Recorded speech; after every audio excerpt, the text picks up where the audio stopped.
All right. Yes. Thank you. All right. So welcome, everyone. This is the City Council meeting for April 17th for Minnetrista. First order of business, if you have electronic devices with you, cell phones, please put them on airplane mode or silent so they don't disrupt the meeting. And secondly, please join me in Pledge of Allegiance. I pledge allegiance to the flag of the United States of America and to the republic for which it stands, one nation, under God, indivisible, with liberty and justice for all. So again, welcome everyone. I will start with introductions here. I'm Lisa Whalen, I'm the mayor. And to my left are council members, Kathleen Refkin, Ann McGregor, Peter Vickery, Claudia Lacey. And then on the end we have our city engineer, Allison Fauski, and also our director of public works, Gary Peters. And then we have our Allie Paulfus, who is our Director of Administration, and behind Allie we have our City Clerk. And on the end we have our Chief, Paul Falls, who is approaching with a list. Thank you, Chief. And then next to him we have Sarah Sansala. Just kidding. We have Sarah Sansala's sidekick. Sorry. No, welcome back, Ron. Glad to have you here. He is our city attorney, and Sarah has taken over for him, so this is a first that we've seen you for a while, so glad to have you back. Next, we have David Abel, who is our Community Development Director, and then Brian Grimm, who is our Finance Director, and then we have Jasper Krugel, who is our City Administrator. So our first order of business is approval of the agenda. Are there any changes that you wish to make or additions to the agenda? Hearing none, is there a motion to approve the agenda as presented? So moved. Thank you, Ms. Refkin. Is there a second? Second. Thank you, Mr. Vickery. All those in favor signify with aye. Aye. All those opposed, motion passes 5-0. Next, we'll move on to special presentations. So we have Ellers with us. Todd is usually here, but tonight we have Brian Riley, I believe it is, that will give us a recap and an update on our bond sales. Brian, anything you want to add? Yeah, maybe just quickly, as far as just a reminder that the pricing committee was stated in the memo in the packet. It did meet as the mayor and Councilmember Refkin and Jasper, myself, and Todd was part of that, Todd Hagan, and so we did go ahead on April 6th with the results. We got 8 quality bids in, and we chose the one with the lowest true interest cost, which Mr. Riley will go over, and we're looking to this is the update the sale results, and we'll have our bond proceeds in the city's account next Wednesday, so to finance all these projects. So. Sounds good. Yep. Thank you, and welcome again. Thank you. There is no replacement for Todd, so I'm not going to be that person, but thank you for the introduction. Brian Riley with Ellers, as you can imagine, Mondays and Tuesdays are busy nights for us, and while Todd wished he could be here, he's just to the south of us here attending to some similar duties, and so I was happy to step in. I only do that when there's good news, by the way, so I'm happy to be here to share with you what is otherwise good information, but also positive outcomes. So I hope you're all pleased with the results.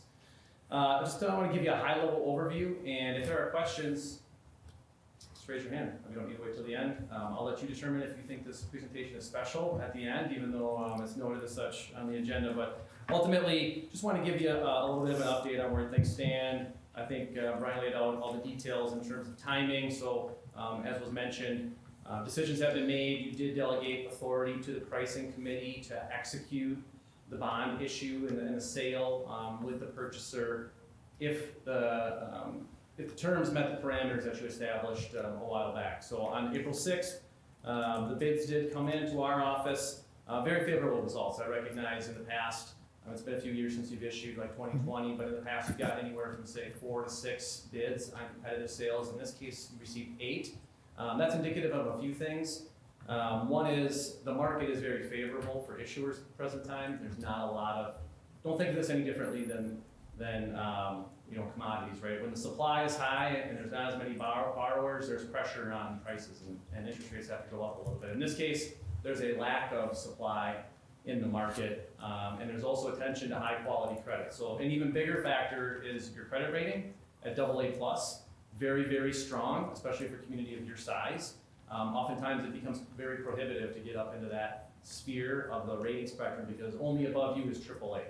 And it's very difficult to get to that space, but AA plus is an excellent rating, and I would argue that not many share that within your population size. And I know Brian was going to go into that a bit in some detail at some point. So just to walk you through again, high level detail, the bids ranged in interest costs, so kind of up and down the maturity spectrum. Each individual maturity is its own bond and has its own interest rate. When you average them all together, you came in just a little bit below 3.4%.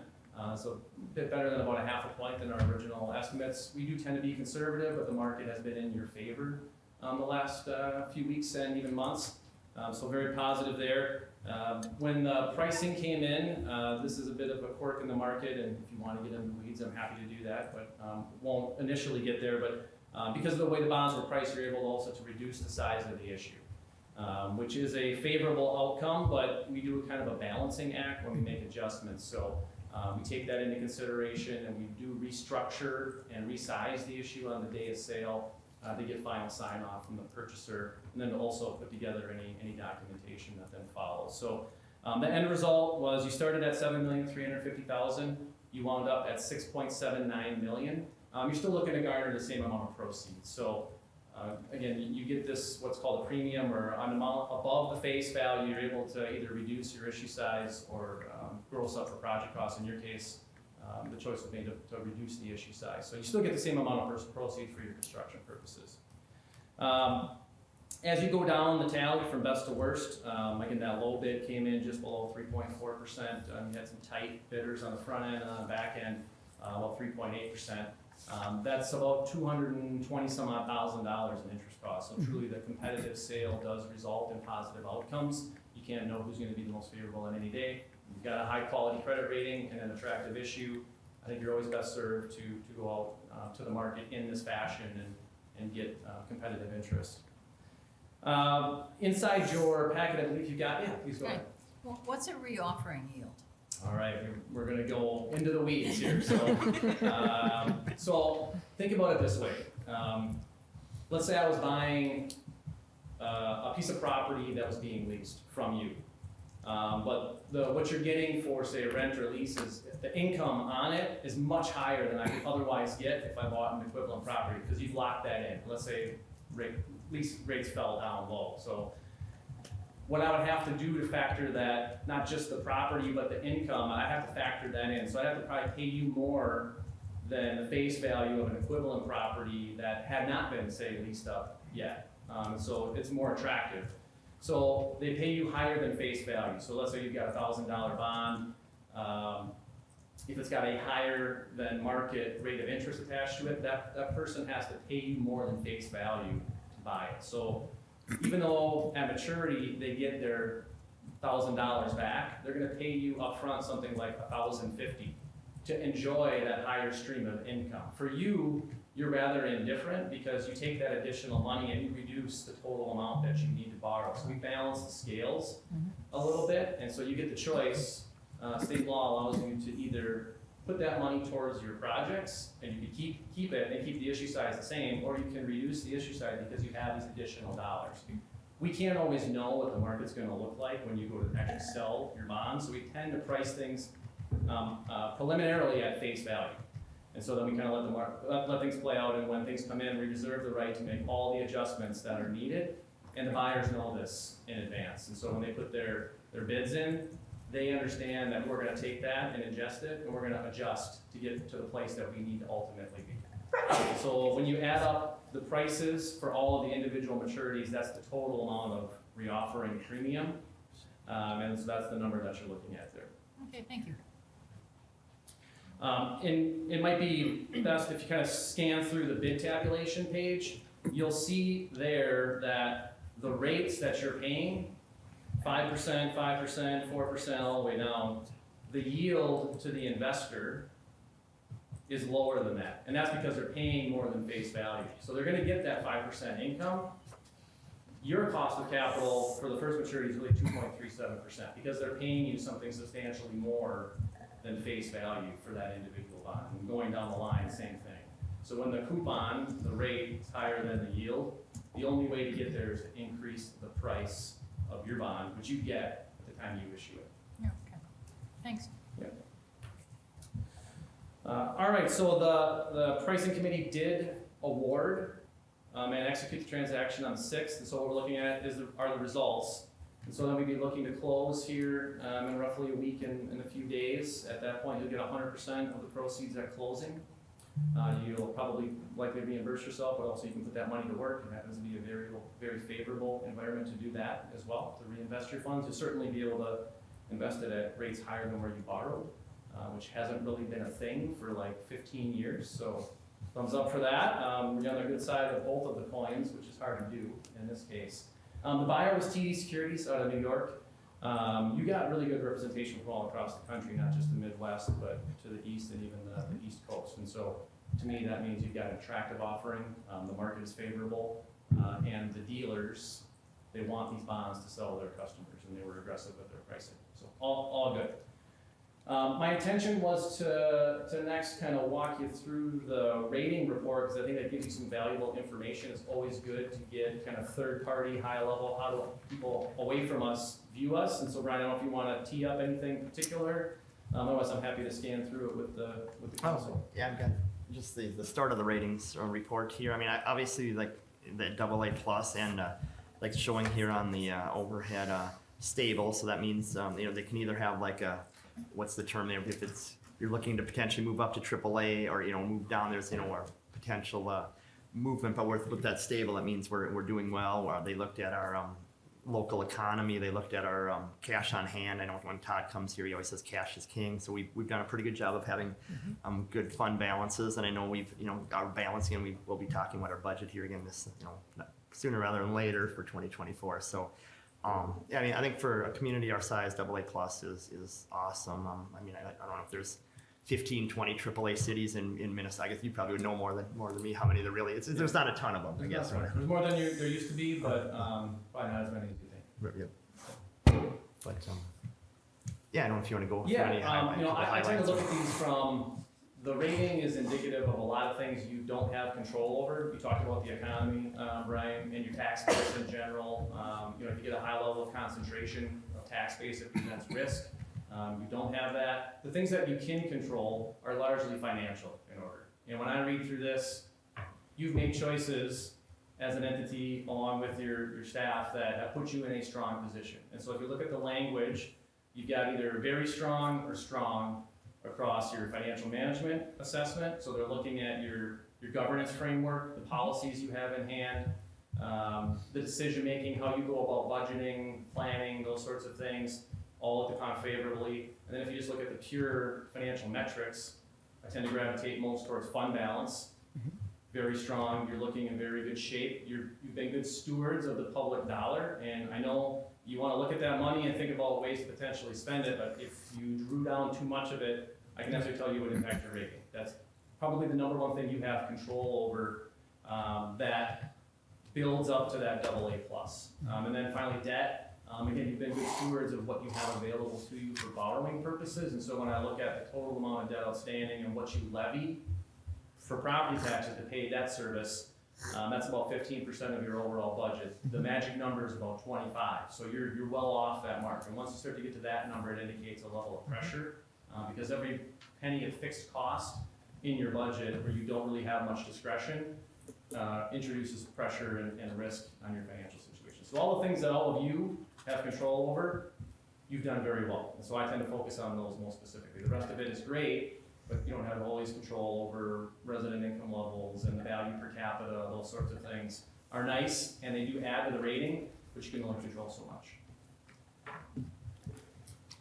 Yeah, so I'll largely just pause there and see if there are any additional questions. As was stated, this is basically a done deal. We want to just give you the information you need so you know what occurred on the 6th and what the path forward looks like.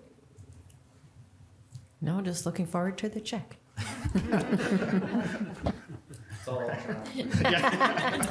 Darn. But that's a good thing. Yeah. Fraud, Yeah, right.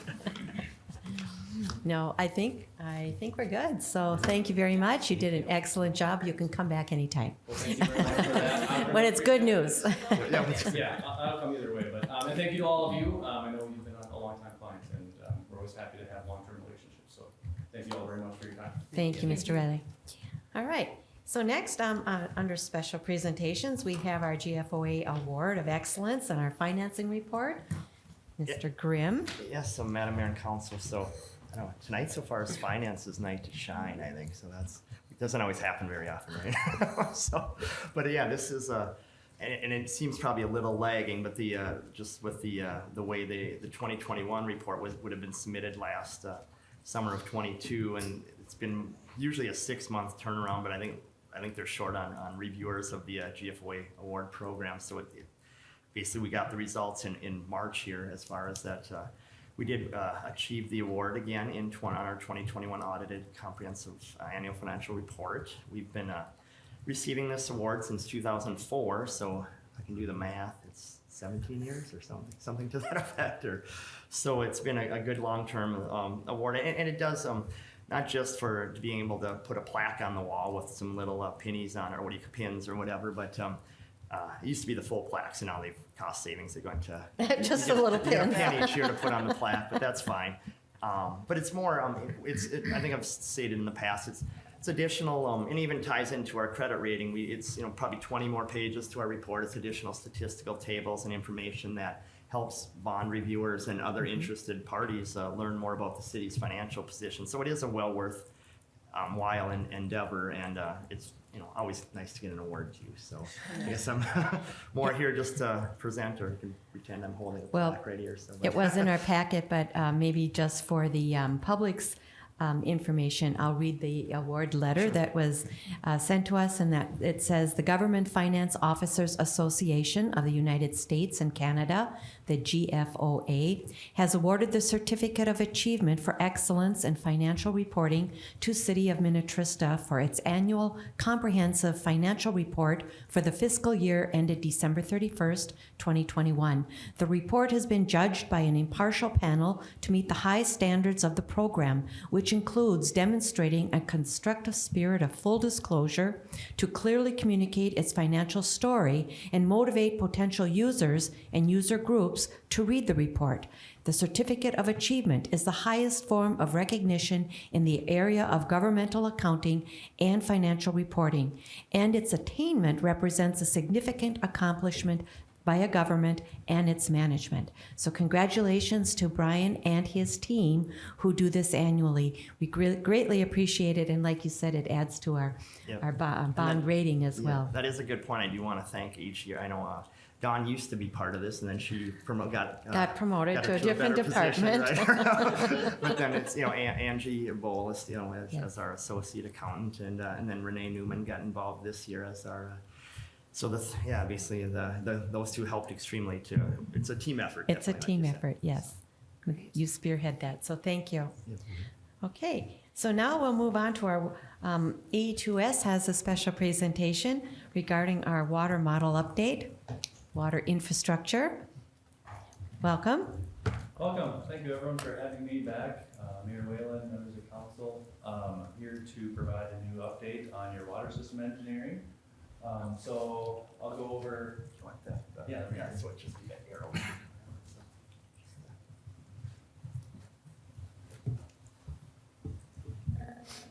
So just wanted to kind of go through a little bit of an update on kind of where we've been and what we're working on, and the schedule moving forward. So currently there are 5 task orders that we're working through for the community. Task order 1 is just a general services, so that's just things that come up for staff that they have questions on. We'll go over kind of the results of task order 2 and 3 tonight, and provide some of the results of the memos that are in your packet, and answer any questions you may have related to well 3 and 4 treatments and water quality investigation and the hydraulic model. And then we'll talk about where we're at on task order 4, which is the preliminary design for new wells 8 and 9. And then lastly, we'll talk about our next steps as we move into task order 5 and larger scale water system planning for your growth. So if I jump right into task order 2, one of the early concerns and requests by staff was to look at wells 3 and 4 and whether or not they could be put into service in a more meaningful way to help with water supply in the near term. So One of the first steps we took was to do some water quality sampling on those wells, just to better understand the quality and potential treatment solutions that might be capable of putting these wells into the service. So you can see here a summary of some of the main water quality analytes that we would look at to determine what we might have to do to those wells to utilize them. So well 3, from a treatment standpoint, really isn't that bad of a well. It has 0.83 iron, so it's a little bit on the higher end. Negligible amount of manganese, ammonia, that's in a normal range for drinking water. And then we have iron bacteria be less than 1, which is acceptable. And then a little bit of sand and then a little bit of radium, but that's below the maximum contaminant level. So well 3 is an acceptable backup well, but it's not really something we would want to use on a regular basis because of the iron. And then you can see here at well 4 has significantly higher iron, over almost 3.5 parts of iron, which is extremely high. A little bit more manganese than well 3. It has a little bit more ammonia, and it has, you notice that 25 CFU per milliliter of iron bacteria, so we've talked about that in a little bit. And this well also does pump sand, so that was another concern that was brought up to us. So we saw this in the water quality analysis, so just wanted to show that to everyone here so you can kind of understand the difference in those two wells. So in general, well 3 meets all the maximum contaminant levels through the EPA. So it's below, it's an acceptable well to utilize for drinking water, but it does exceed the secondary maximum contaminant levels for iron and the health-based value for manganese. So secondary maximum contaminant levels basically mean we can use it for drinking water, and it has aesthetic types of concerns, so nothing that would be a concern for health, but it would be something that you might notice if you are running that well into your distribution system. You're going to get that brown rust color, those types of things, but it's not dangerous. It is slightly over the health-based value for manganese, which the state of Minnesota has issued guidance values for communities to try to minimize the use of wells that have a manganese over 100 parts per billion. So it is over that limit, so we would discourage use of that well on a regular basis because of the guidance values that are out there for the state of Minnesota. But again, it is capable of being used as an emergency well or in times of high water demand. Well 4 also meets all of the maximum contaminant levels, so it's an acceptable well to utilize, but the very high levels of iron and manganese just make it problematic to use because of the amount of water quality complaints that we receive. None of this is probably surprising to you all, that's why we're looking at these wells specifically. The evidence of iron bacteria is probably the larger problematic part of this well, in that iron bacteria isn't dangerous, but it is active in, from what we can see, it's active in that well, which means it's utilizing the raw water iron that's in that well to generate energy for that bacteria, which creates a lot of mechanical problems and aesthetic problems in that well, which is why it's when you do run it, it creates a lot of problems in your distribution system. So it's just not a good well to utilize. And on top of that, it also pumps a lot of sand, which is problematic when you look at adding treatment or anything to that well. So ultimately, after evaluation, we're recommending that you maintain and keep well 3 in service. It's a good well, it can be utilized periodically during high water demand, but it's probably not something you're going to want to use in the winter, and if you don't have to, because it's not being treated for iron and manganese. And then well 4, as we were originally kind of considering, we're recommending that it is decommissioned and after new wells are constructed, because it's really just not a useful well for the community. I did see some recent conversations between our staff and the DNR about utilizing that well as an observation well, just to help understand the aquifer level. So there might be a scenario where we just convert the well into something to help us understand your groundwater, but it would be something we'd use for drinking water. Because that's in the Mount Simon. Correct. Yeah, and they want to monitor that. Right. So would that be a request in order to drill into the a new one into the Mount Simon? Yeah, I think that's something we're evaluating right now with the Okay. DNR is more of a swab. They've kind of indicated that before, so, okay. They haven't changed their mind yet. Haven't Okay, changed. all right. But at least we could get a new one, right? Yeah. Okay, in the Mount Simon. Preliminarily, yes. that would Okay. be All right. No matter what, Madam Mayor, with our next wells, no matter where we drill, it was stated that we will have to have a monitoring well, Yes. no matter I- where we drill right. into. I just was surprised that they wanted the Mount Simon number 4 well to be the monitoring well. We had talked about. We a different volunteered one. it. Oh, okay. Okay. That's fine. The state doesn't often like to get rid of wells once they're drilled, if they can utilize them for monitoring. Yeah. Okay. So are there any other questions on the well analysis? I do have one. Yeah. Okay, so well number 3, generally, and correct me if I'm wrong, Gary, we would just mix that in with our regular water. It's not like it would be solely from that well. Correct. It's blended in. It's a Blended. point source treatment, and then it's Yeah. blended in. So in other words, so some of the manganese or iron issues would be even more minimized because it would be blended in with our other good Yeah, water. it's lowest on the tier of wells. So Right. the priority, the very bottom, so the last Right, well you turn on would be well 3, and then it would be blended with all your. blended with the other one. So you might not even notice the iron and the Yeah. manganese. I mean, It okay, would be less noticeable. yes, okay. Just thought I'd clarify. All right, Task order 3 was the hydraulic modeling. So for those of you who read the memo, there's some maps in there that show your distribution system. So our team did a lot of data collection, worked with the city staff to put together a hydraulic model and some additional evaluation of the distribution system to understand basically how your system operates and anything unique about it that we need to know as we look at future growth and planning. So this is a map of your system, one of the attachments in the memo that's in your packet tonight. So to develop a hydraulic model, there's kind of 4 components that we investigate to make sure we build a reliable model that can be used for future planning. So the first item would be we would collect the city's GIS data, and we kind of create a facilities network. So we take all the GIS data, we'll load it into the hydraulic model. We incorporate pipe size, material, hydrant locations, pump stations, all of the mechanical knowledge of your system, as much as we can gather, we put that into our model and create a digital representation of that.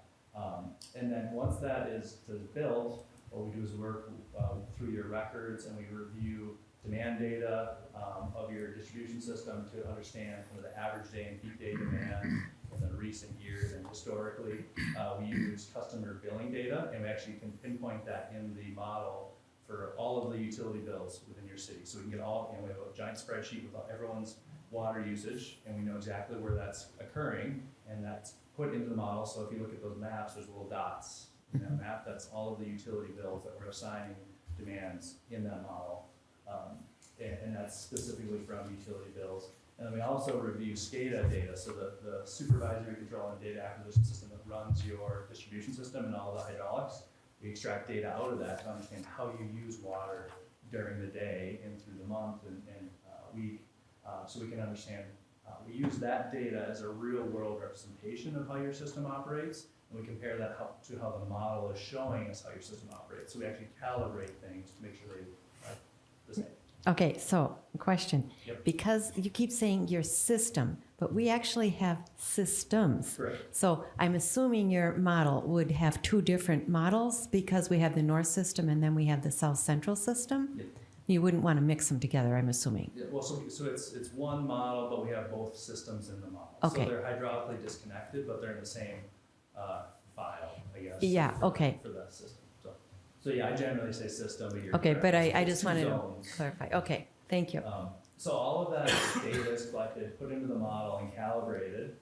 So when we go into a calibration system, what we do, we take the SCADA data and we compare that to the model, but we also go into the field and we do hydrant testing. So we have recorders that we hook up to hydrants, and we do flow testing, and we compare the results of that flow testing to the model outputs to make sure that they're close in representation. Nothing's ever perfect, but we go through this calibration exercise to make sure that as we move forward and model different scenarios, that we have a high degree of confidence that those scenarios are correct because we've calibrated the model to how your system is actually operating.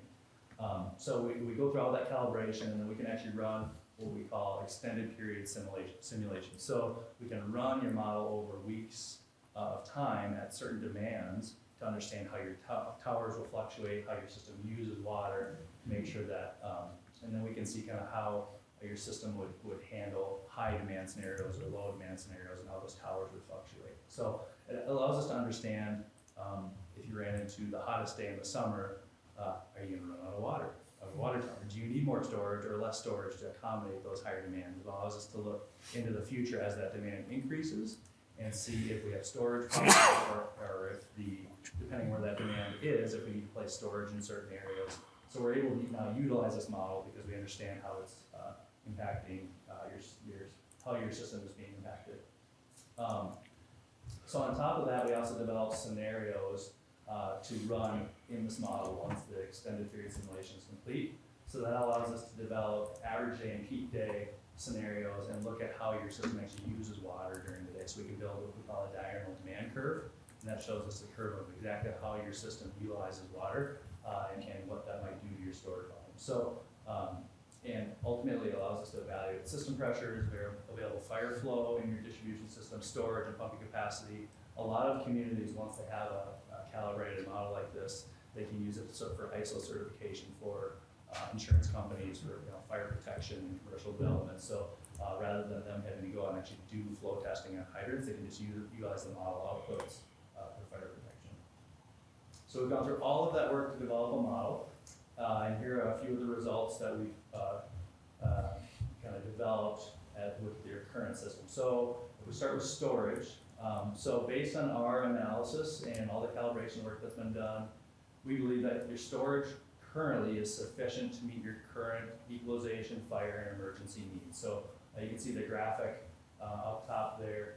Basically, we have about 0.2 million gallons of excess storage. So that gives us a little bit of buffer capacity for a little bit more growth, and we would be okay. We'd be able to handle, we'd have enough storage in the air for any kind of emergency, whether it's fire or a substantial water main break. We would have enough buffer capacity to manage that risk. And then equalization storage, which is essentially the amount of fluctuation that the tower is going to experience during the day, whether it's during high demand or low demand. You're going to see about a 0.2 million gallon fluctuation in your overall stored water. So that's for your south system. For the north system, it's pretty much right on. It's about what we would expect you would need to manage a system correctly. And a lot of times we try to maintain at least 50% level in your tower. So that's assuming that we're not fluctuating below kind of that danger zone in your tower level.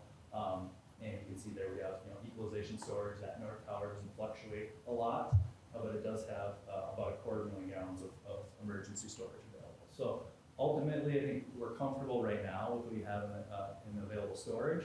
But as you continue to grow, again, we're going to eat into that buffer excess capacity that we see there for the south system, and that will encourage us to go look for additional sites for additional storage.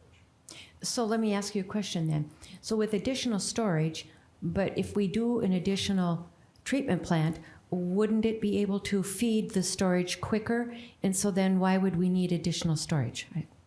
Stupid question It's a maybe, very good but question. okay. So I mentioned a diurnal demand curve earlier. So that's how your city uses the water throughout the day. And you can address that water usage in multiple ways. So you can, if you don't want to build additional storage, you can put in additional wells that you would turn on during that high demand period so that you wouldn't deplete your storage. If you don't want to build more wells, you could build more storage so that during those high demand periods, rather than turning on additional wells, you would just let your towers make up the difference of what you're not meeting with your water Right. production. So you can solve that problem in either way. And that's the value of having a model, is we can start to play that game a little bit. We always want to have at least enough production capacity to meet your max day demand, but your max hour demand might be a lot higher than your max day demand. So that's why we build storage where you have excess well capacity. For the north storage system, the emergency storage, is that high enough? Is that where it should be? So emergency storage, you can look at a couple different ways. You either look at it through necessary fire flow, so a sprinkler system in a commercial development, usually there's a calculation you run on how many gallons per minute at a certain amount of minutes, that's how much volume of water you would need. So I don't know off the top of my head of exactly how that calculation was done for the north system, but the other one you would look at is just general fire flow in that area. So we look at a couple different components of the emergency storage, but all of that is predicated on not dropping below 50% tower level, because we just believe that once you get below 50% level, you're really cutting into any kind of factor of safety in your system. So our modeling team looked at that and they felt like that was enough available emergency storage to meet the fire flow calculation for that area, plus any risk associated with blocking breaks. Any other storage question?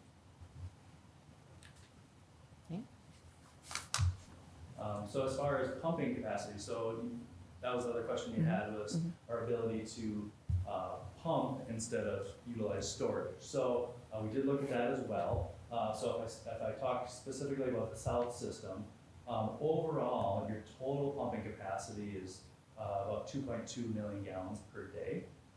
Your current peak day demand is a little over right around 1.2 million gallons per day. So you have enough total pumping capacity to meet your demand. But when we look at resiliency of a water system, we always look at firm capacity. So that means we take your largest pump out of service, and then what can we produce? If we have mechanical failure on that largest pump, we still want to be able to meet demand 24/7, 365.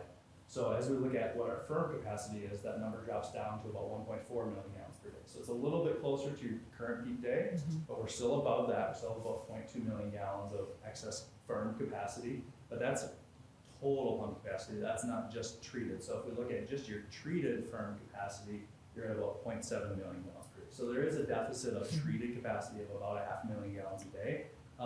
That's not of substantial concern because of what we talked about with well 3. We have an emergency well we can turn on when we want to meet max day demand in the middle of the summer, but it's not treated, so you will likely see water quality concerns from an aesthetic standpoint, but it's still an acceptable way to operate a system.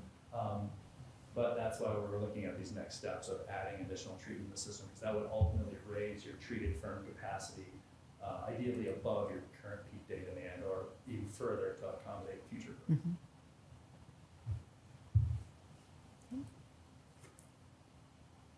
And then the north system, maybe that's just the easy part of the system, I don't know, but that one meets all of the demand criteria. So we're comfortable with that one right now. Again, as we look into next stages, we'll look at, if there's additional need up there. But we don't quite know that yet. Any questions on pumping capabilities?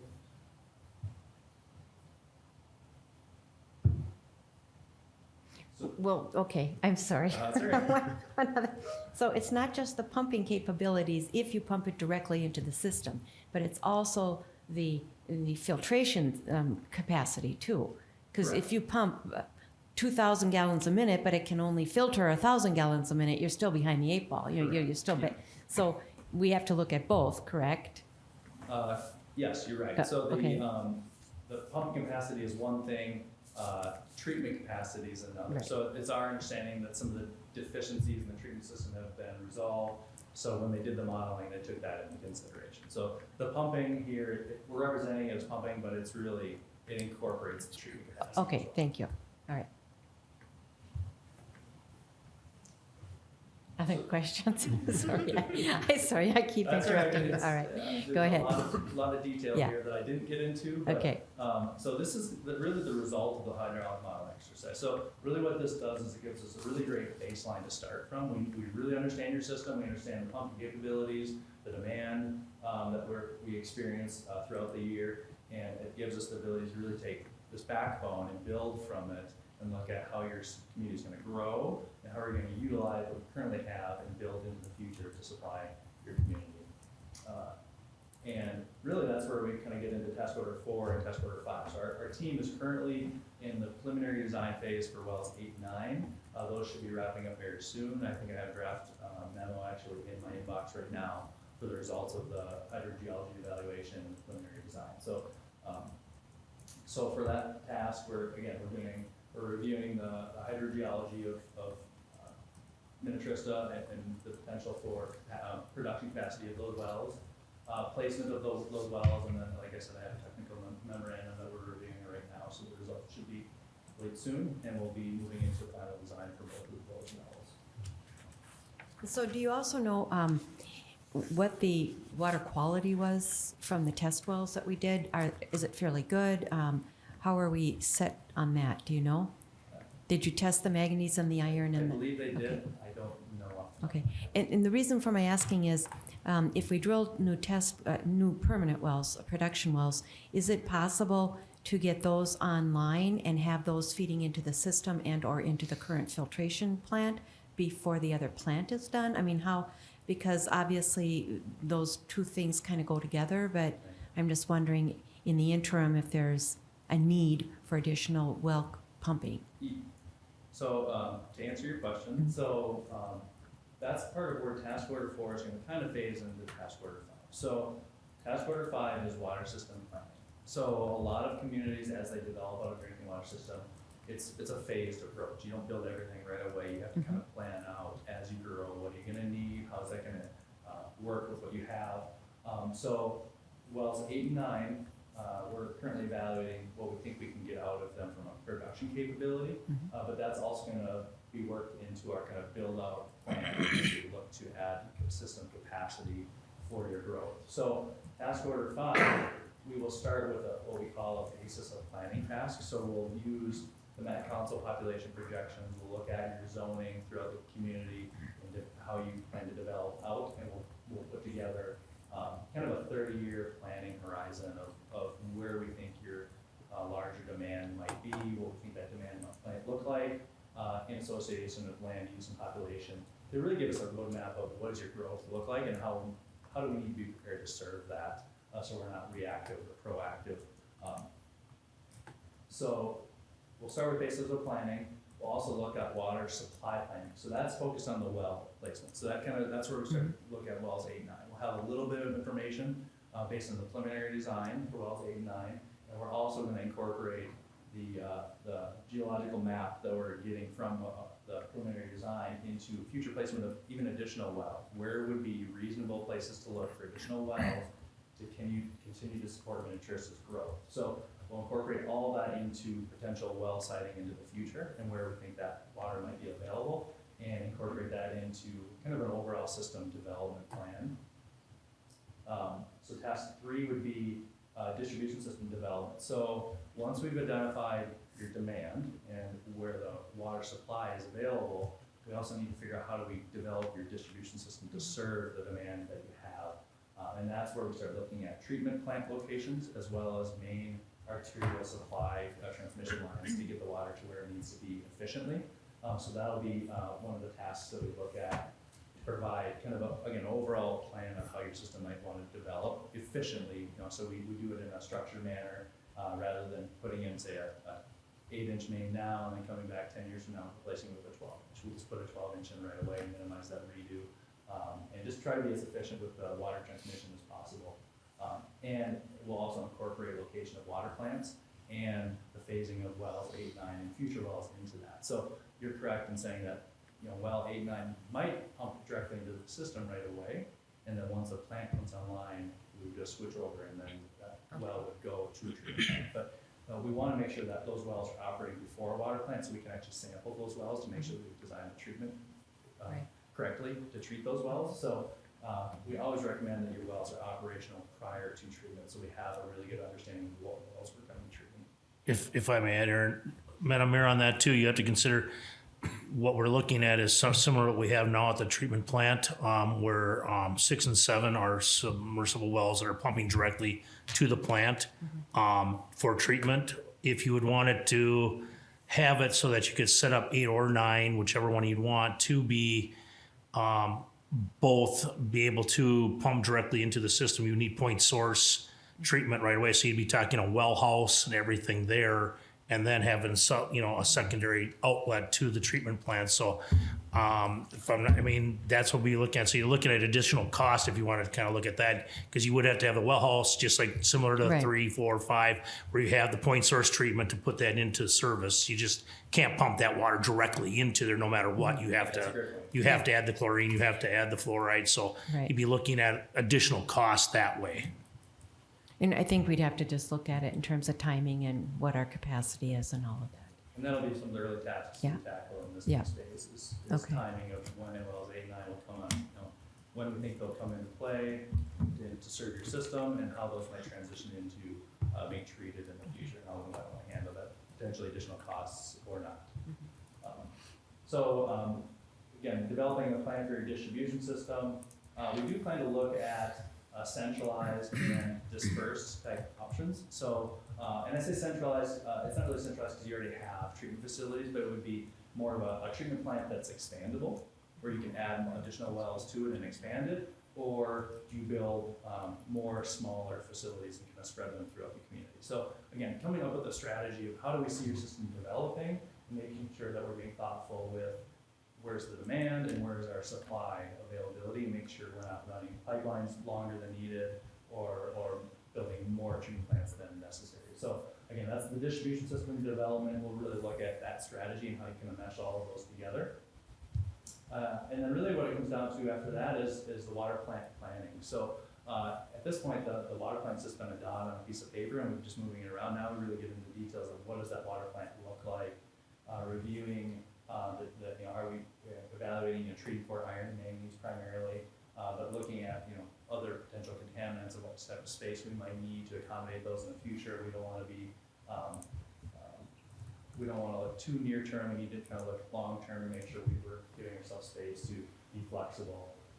Looking at land requirements for potential expandability, if we are looking at more of a centralized expandable type facility, and just what's available in the city for purchase long term if you need to start thinking that way.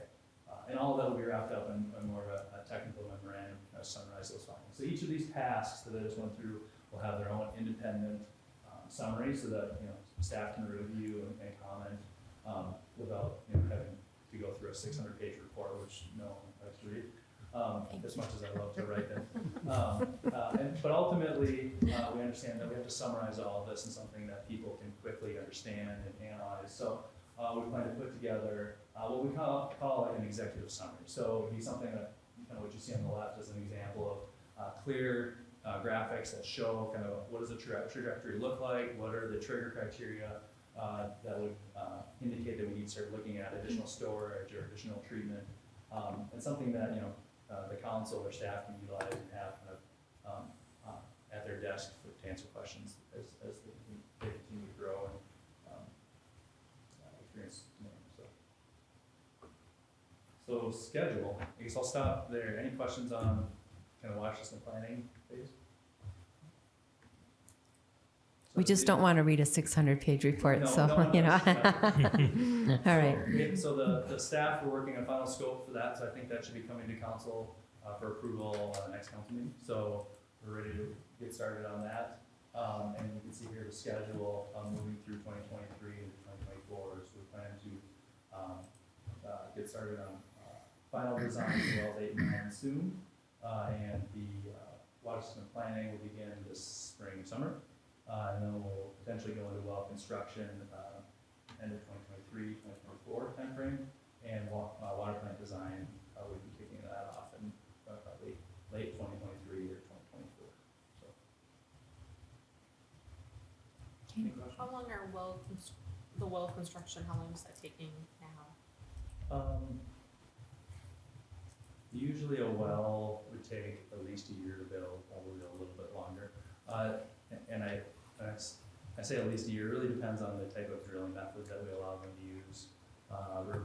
There's a rotary method or a cable tool method. The cable tool takes a little bit longer, but there are more contractors that can utilize that type of drill. So we'd have to look at that and how fast we want to drill these wells. But I would say at least a year, probably a little bit over.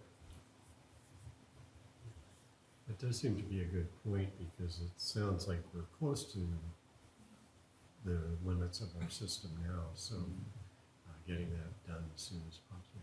Take it that's what you're thinking. Yeah. Getting that done as soon as possible is really important. Just to limit how close we get to that line, absolutely. Yeah, so I think the message after our team has looked at everything is it's not a dire concern. We're comfortable, but we don't really want to sit and wait. We need to keep moving. Everything that we've started on is really important that we keep moving on these things, but we're not we don't have substantial concern. I think we agree. We want to keep moving on it sooner than later. And so is there any time savings because we've already done some test wells? Does that save on the year and a half? I mean, is that, Probably not. No, The test wells darn it. just confirmed that this was a good location. Okay. They really don't need help with construction. all right. So what would you like from us this evening? Is this just informational? Do we need to, are we gonna bring something back? There's an acceptance of the two technical memorandums. Yeah, I believe that's on. That's what we're looking for is On to the- accept the 2 tech memos, one for the wells 3 and 4, and then one for the water model. Okay. And then, I'm assuming when will we be coming back with, phase 4 and 5? I think task order 5, I believe is the next one, and Yeah, that'll so be site plan will be next meeting. yeah, Yeah, it'll be at the next meeting. May 1st. Yeah, Okay. it came in just a little bit late for this one, but it'll be, Okay, and they are already working on it, so. all right. All right, then, any other questions? If not, is there a motion to accept AES 2's technical memo for wells 3 and 4? And we're gonna do these together. Accept AES 2 technical memo for water distribution system model. So Thank you, Claudia. And Peter seconded that. Any other questions? Hearing none, all those in favor signify with aye. Aye. All those opposed, motion passes 5-0. Thank you very much for coming. We'll see you again soon. All right. Next, we'll move on. We don't have anybody under persons to be heard, so we'll move on to consent agenda items. They are approve our work session meeting minute. First of all, I want to remove one and have that brought back at our next meeting, and that one is consent agenda item 4G, authorizing publication and ordinance number 482 by title and summary. We'll bring that back to the next meeting. With that, that leaves us with consent agenda A, approve our work session meeting minutes from March 20th, 23. B is approve our city council regular meeting minutes from March 20th, 23.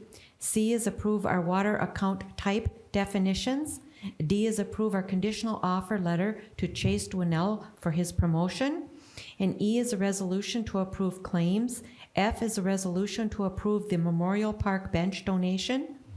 And H is a resolution to approve a simple subdivision request from Larry Lawrence Gillette for properties between Sunnyfield Road East and West Branch Road.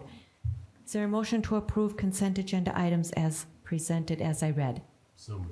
Thank you, Mr. Vickery. Is there a second? Second. Thank you, Ms. Refkin. All those in favor signify with aye. Aye. All those opposed, motion passes. And next, we move on to our public hearings. These are, we're going to reopen. It really wasn't closed, so Continue. we continue. Thank you. So next, we're going to be continuing the assessment hearing for the 2023 Reconstruction and Utility Improvement Project, number 01-23, and that is for the Morning View, Eastview, Westwood projects. Is there anybody here that wishes to speak regarding the assessments for that project? Did you want to speak? No, Okay, thank you. All right, so we don't have anybody here to speak on that, so I will close that public hearing. The next public hearing is for the 2023 Street Improvement Project, City Project number 02-23, and that is for the North Arm Trails and in that area. There's nobody else in the audience, so I'm assuming there's nobody else here for that. So I'm going to close that hearing at this time, and now I'm going to take it to our business items. Are we good, Mr. Beatty? Madam Mayor, you are. All right, thank you. All right, so next we move on to our business items, and that is adopt our assessment roll for the 2023 street reconstruction and utility improvement projects. This would be the assessment roll for the Morning View, Eastview, and Wood Edge project. Is that, who wants to just kind of recap it real quick? Madam Mayor, I would love to do that if I may. Madam Mayor, members of the council, included in your packet on page 145 is a summary of the proposed assessments for the street reconstruction project, City Project 01-23. The total amount to be assessed for this project is $853,000, which consists of 81 units of residential units at an assessment of $10,000 each, Gillespie Park at $20,000, and River Valley Church at $23,000.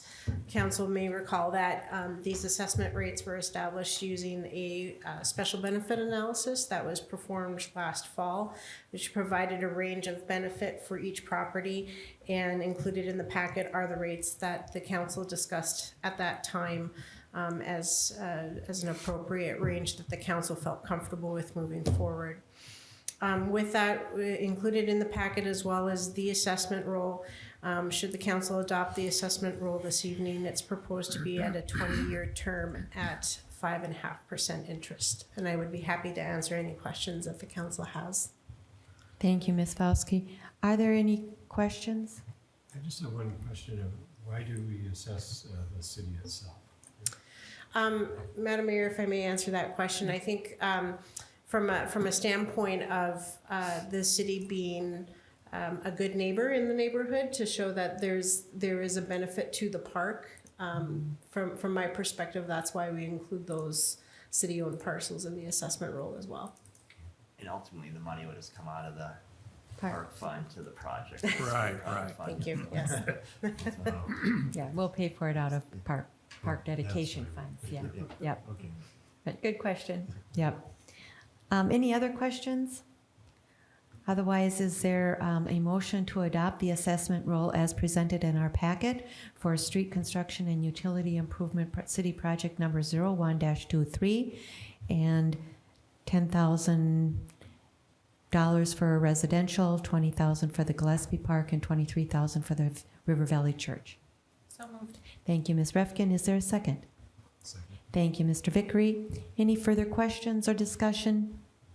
Hearing none, all those in favor signify with aye. Aye. All those opposed, motion passes. And next we have adopt the assessment roll for the 23, for the other street project, that's the North Arm Trails and Timber Trail in that area. Thank you, Madam Mayor, members of council. With City Project 02-23, the reclamation project, the proposal is to assess a total of 46 properties, 43 properties at the residential rate of $10,000 per unit, and then 3 properties within the Burl Oaks Golf Course for a total of $45,000. The total amount to be assessed as presented is $475,000. As with the previous project, the assessment rates were presented in a special benefit analysis this fall, with a range of assessments proposed to the council at the time, and the amounts in the memo here reflect the direction council provided at that time. Again, similar to the last project, the proposed assessment terms for this project is 20 years at 5.5%. And I would be happy to answer any questions that the council has. Thank you. I just have a quick question. Mr. Beatty, could you explain real quickly, there's a deferral option for, is it seniors? And how does that work? Yeah, Madam Mayor, Council, there is a statutory provision which allows persons 65 or older or retired with permanent and total disability and some limited military, if the assessment is a financial hardship. And so it's not automatic based on age. You still have to qualify for financial hardship. Each city sets its own standard, and obviously that depends generally on the affluence of the community. So if anyone fits within one of those categories and wishes to explore whether he or she qualifies, that would be a decision, the staff would analyze that rather than the council. So my recommendation would be that that person call Brian Grimm, who can go through the Or Jasper, or yeah. whoever, Yeah. can go through the calculations and see if the individual qualifies. Okay, thank you. All right. Any other questions? Okay. Thank you. So is there a motion then to adopt the assessment rule for the 2023 street improvement project, city project number 02-23, as presented in our packet? So moved. Thank you, Ms. McGregor. Is there a second? Second. Thank you, Ms. Refkin. Any further questions? Hearing none, all those in favor signify with aye. Aye. All those opposed, motion passes 5-0. And we'll move on to the next one. I believe Gary or Jasper, which one is taking this one, rejecting the quotes, or Allison? I would love All to right. take this one. All right. Madam Mayor, members of the council, the last item on your agenda here is this sanitary sewer replacement project in the Hunters Crest neighborhood. The council may recall that with this project, there's sanitary sewer that heaved in the area, and the goal was to come in and go ahead and replace that and get the flow characteristics reestablished in that sewer system. We sent the quote package out earlier this year, trying to garner some interest with the utility contractors and to see if they would be interested in getting in there and getting the work done. We sent it out to several contractors, but we only received one quote back, and it was just over $5,400 over budget. So we had some discussions with Public Works Director Peters about what to do with this being a little bit over budget and only getting one quote. And so what we've presented to council this evening is a recommendation to reject the quote and to go ahead and requote the project, but also advertise it on Quest CDN, which is the industry clearinghouse, if you will, for advertisements for work such as this and street improvement projects, to try to get some more interest on the project and try to get some better prices.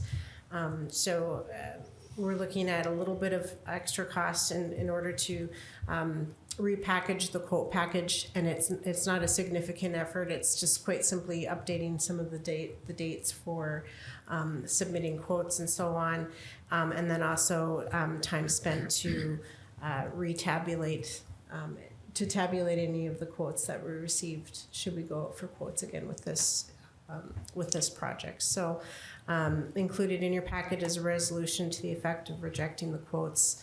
And if council adopts that resolution, then we would look to go and get this quote package out again, and again advertise it on the Quest CDN clearinghouse to generate some more looks on it. And I think we might want to start looking at doing that just as a protocol on some of these projects where we want to get some more eyes on it versus sending it specifically to certain contractors. And that's fine. I don't have a problem with that. But my question is, how much is this over budget? You said 5,400, and then you said, but it's going to cost us some to rebid this. So how much? What's the delta then?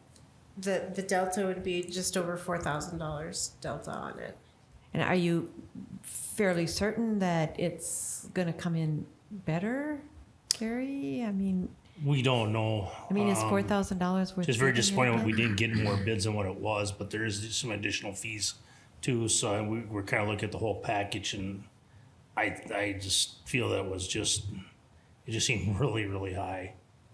Okay, and so do Partially you? the optics, I think it would be nice to get a second or third versus just It one. would. Just to kind I of see just- what it, we have nothing to compare to what, if we had another bid that was close or whatever, you could see it, but since we didn't get any, it's hard to really put a, So I think my concern, I don't know about the rest of you, if we put this out again, is this first quote going to still be good?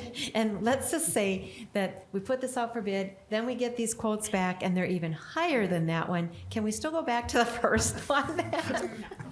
Madam Mayor, the action before you would have to act on the quote that's already been submitted to the city, Okay. either accepting it or rejecting it before we go out for other quotes. So we're not able to go and put the existing quote on hold, if you will, and try to garner other. Okay, I don't understand why you're even allowed to reject this. I mean, basically, you put it out there, you put it out legitimately, they quote it legitimately. It's just a quote. It's not a bid. It's not a bid. It's just a quote. There's a difference, yeah. What's the difference? Well, certainly, and the city attorney can correct me if I'm wrong, but the city always has a right to reject quotes or bids. That's certainly within the city's purview. That's part of this process. So in doing this, as Public Works Director Peters indicated, and Finance Director Grimm also stated is that, with only receiving one quotes and we're over budget, we wanted to provide a second set of eyes, or a second quote, if you will, to the council, so that the council would have some assurance that it's a good price. I mean, certainly the contractor that submitted the quote is one that the city staff is comfortable with, because we did select them to quote on the project. But we felt that the council would likely want to see a second quote before proceeding with this project. Okay, so the difference between a bid and a quote. Oh, certainly, Madam Mayor. So the difference is the price threshold. When you're under $175,000, the city can request quotes, which is a more compact schedule, and you can. You don't have to put it out for bids, competitive bids, meaning that anybody can submit a bid. So you're able to say, you have a handful of contractors to ask for quotes, whereas competitive bidding means you have to advertise for a certain period of time. It has to be advertised in a paper and trade profession, so that all contractors would have an opportunity to submit. What I'm really hoping for is with what Allison and Chris Bunders and I have discussed, putting it out here a second time, now that a lot of the big packages are out there, a lot of the bids are opening, they're getting their jobs set. Maybe this is a great filler job for them in between. Mm-hmm. So we're really hoping now it's more appetite out there to say, hey, it's only maybe a week project, if that, to complete everything. So maybe it's more appetizing for somebody to come in and place a bid now. So, we're hoping that we get more. I always just find it really troubling when you only get one quote in to say, yeah, let's do it, especially when it's over. Yeah. It was my own money. I would hold on to it and try it. I mean, it's just the way, that's how I feel. So, yeah. Okay. But that is a valid question. If we don't get like something 10% better, I'd say, if it's not going to be at least 5,000-6,000 of savings. If I had a crystal ball, I'd say just take this then, if Right. you Yeah. money. And there's nothing wrong with, I mean, Minga Construction's great. I mean, they've done projects for us. Right. They've done a lot of projects around town. We know their work. They're a great company. I have no problem hiring them. It's just, it's like I say, it's just that fact that you just don't have anything to compare it to, which is tough. And who knows, maybe they put in another quote. I mean, if they. And I'm assuming they would. Yeah. I mean, they're in the area, and stuff. So, Like you said, a fill-in might be good. yep. So, okay. Council, more questions? You okay with rejecting this one and putting it out for bid again? All right, so then a motion to reject the quote for the 23 sanitary sewer replacement project, city project number 04-23. Is there a motion to that effect? So moved. Thank you, Ms. Refkin. Is there a second? Thank you, Mr. Vickery. All those in favor signify with aye. Aye. All those opposed, motion passes 5-0. And we'll look forward to those new bids, quotes. All right, next, staff reports. We'll start with Mr. Krugel. Yeah, thank you, Madam Mayor. I just kind of have a schedule update because there's a bunch of City of Minnetrista things happening in the next month or so. So we have the State of the City address tomorrow night at Burl Oaks. That starts at 6. I think the doors open at 5:45. 5:30. 5:30. 5:30. There's a RSVP link that we posted on Facebook. I think we have well over 100 people who have RSVP'd. So that's a very good turnout. On May 6th, we have Recycling Day. That starts at 8 and goes until 3. It's a Saturday. Cleanup day. Or Cleanup Day. Yeah. We have recycling day every other week. Yeah, sorry. And then, excuse me, Trista Day is on May 20th. So Saturday, May 20th. That's from 11 a.m. to 2 p.m.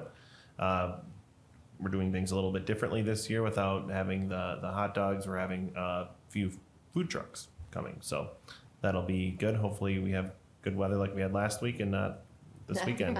So, and then in June 6th, we have the city bus tour. That's from 6 to 9. I believe there will be a RSVP link out in the near future, so keep an eye out for that if you'd like to attend that. Space is limited, and it's first come, first serve. Yeah, very limited, so RSVP soon. That's all I have. Do you need somebody I do. for the planning commission? need somebody. And what date is that again? Next Monday, the 24th. The 24th. Thank you. Is anybody available that hasn't done it yet? Sure. Okay. Anne is volunteering. Thank you. And, okay, so let's see, I'll just quickly kind of go through some of my things. Attended the Personnel Committee meeting, as you know, we discussed at a work session, and then I was at the Northwest Hennepin League, and Dawana Witt, who is the newly elected Hennepin County Sheriff, was our guest speaker. It was interesting, and you know, Hennepin County Sheriff's Department is in the same situation that most departments are in. They're losing people, they're retiring or going to other departments that maybe can pay more, pay bigger bonuses, that kind of thing. And not only are they losing officers, just like a lot of police are, but they're also losing people in their dispatch too. So she says right now they're not in emergency or critical mode, but they certainly don't want to lose a whole lot more, because then they will be. So that's kind of across the state and maybe even across the nation kind of an issue. And we're hoping that that can be somewhat fixed with this bill that we discussed, and hopefully that could come to fruition. But she was very energetic, and I think she'll do a great job. One of the issues that we did talk about, and we know this from our police last year as well, is it's prosecuting especially the juveniles that are committing these crimes. And so that continues to be a problem. We don't see a big change so far. And we're I think it's fair to say that the police chiefs, as well as cities and the sheriffs, are very concerned about, or the sheriff's department are concerned about what's happening in Hennepin County in that regards. Tomorrow I'll be attending the State of the City address. Guess why? So I'm very, very glad that all of you will be there as well to support me. And no heckling allowed. And so that, again, it starts at 5:30. And then Wednesday morning, both Jasper and I will be attending the Three Rivers Park District State of the Park address. And then that evening, both Jasper and I will be attending the Metro City's annual meeting too. So a lot of things going on this coming week. Hopefully we'll have good weather so we don't have to drive in snow. So, and yes, we had wonderful weather, and now it's, well, not so wonderful, but yes, that's all I have. Okay, I attended the Personnel Committee meeting, as we stated in the work session. We also did the Pricing Committee meeting via phone for the bond, and I will be attending the State of the City tomorrow, assuming my babysitter works. So. Bring your kids. No. I don't think I want my 4-year-old there. Francis would be fine. Anastasia, not so much. Not so much. Gillespie Center, Karen DiLorenzo is the new president there, and she is getting more activities going. There is kind of a dichotomy at this point between the service center that actually owns and runs behind the scenes. Senior services, or? Yes, thank you. Yeah. Behind the scenes of the center versus the power of the president. And that, it reared its head over the past 2 years, but now it's very prominent. And I'm waiting to see how that falls out. Because if the president doesn't have the power of hiring and firing, and being able to really oversee the schedules that take place at the center, I don't know that I have a lot of faith in what's going to happen in the future. Yeah. Is there, well, we can talk offline, but is there some way of fixing that? No, Okay. there isn't. Yeah. All right. Keep us posted. I attended a joint Pioneer Sarah Creek watershed event with Hennepin County, and it was an open house to have all horse owners come and learn how to take care of the pastures. And so there was a professor from the university, and I had no idea how much work that was, but the idea was to, minimize the use of fertilizers and weed killers, and get the best result for horses. So it was a good turnout. There were like 25 people there, and it's the first step in trying to then get control of that runoff going into the watershed. Yeah. All right, good job. Thank you. Nothing to report other than I did have several conversations with some people with the DNR, just to find out a little bit more about invasive milfoil, something called a milfoil weevil, and Yes. cultivating them. They've tried that years ago. Yeah, yeah. Mhm. And several people said, please make sure to say hi to Lisa Whalen. When we know. But nothing else to report. Good. Just took some good notes, and I want Good. to try to cultivate milfoil weevils. All right. Well, good. Thank you for that. And with that, we can go home if we're adjourned. So moved. Thank you. Is there a second? Second. Thank you. All those in favor signify with aye. Aye. Aye. All those opposed, motion passes by vote.